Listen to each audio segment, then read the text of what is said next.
Today in Chicago, a suburban congregation prays for change amid a new war. A federal lawsuit shakes a local police department.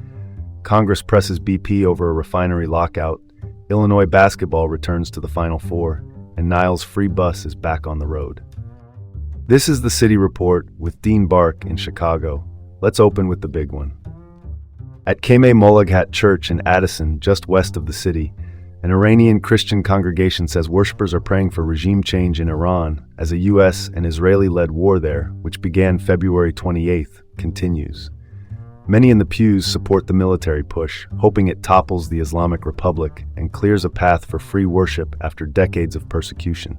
It is a stance that divides even the faithful. Nationally, support is thin. A March 25th Pew Research Center poll found 61% disapprove of President Trump's handling of the conflict.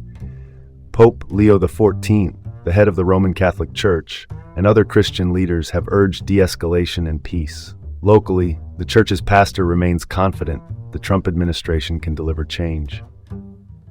Supporting a war for freedom is a gamble with high stakes. Let's not overcomplicate this. Lives are on the line.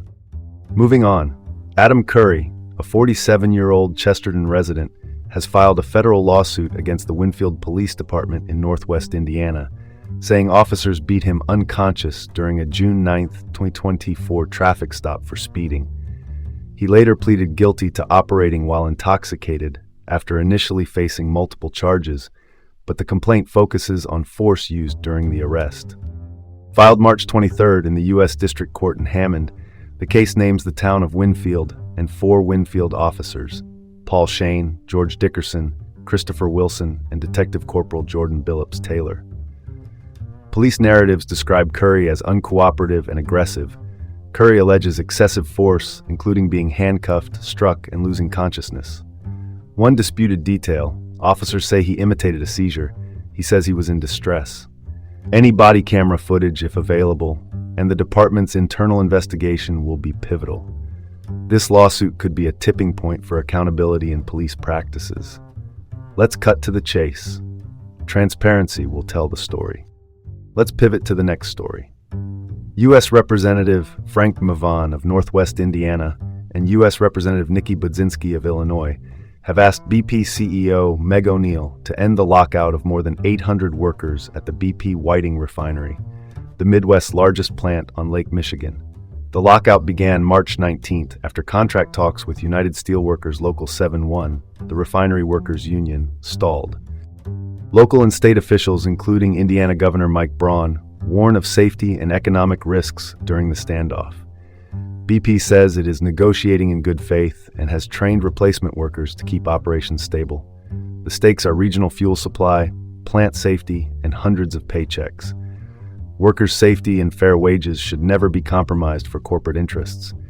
If you think refinery safety is optional, looks like someone forgot the memo. Shifting gears, Illinois men's basketball is back in the Final Four for the first time since 2005. The Illini are 28-8, the South Region champions as a number 3 seed, and now set to face Connecticut in the semifinals. Signature wins this season include Texas Tech, Nebraska, and Purdue, and they rode a 12-game heater at one point. Analytics have them as the nation's top-rated offense. This team's relentless spirit is what makes college basketball truly exciting. Somewhere, brackets are being reluctantly updated. And now for something completely different.